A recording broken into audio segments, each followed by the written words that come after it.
Fikiria kuweka mtaji wako na kila wiki mfumo unakuzalishia 2%.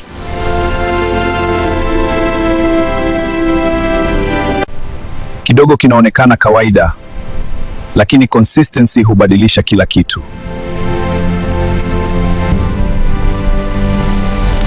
Kila mwezi ukuaji unaonekana. Mfumo unaendelea kujijenga wenyewe.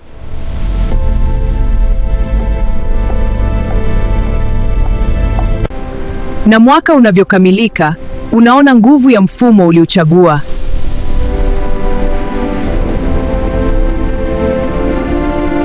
Baada ya muda, sio tu umejenga matokeo, bali mtaji wako unarudi mkononi mwako. Na zaidi ya hapo, unaingia kwenye mfumo wa coins unaozalisha kila siku.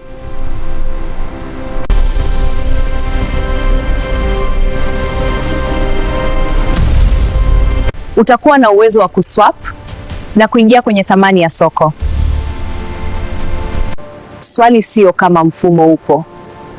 Swali ni wewe uko tayari kuutumia? Kumbuka, matokeo hutegemea mfumo, soko na maamuzi binafsi. Hii ni elimu, sio ahadi ya kifedha.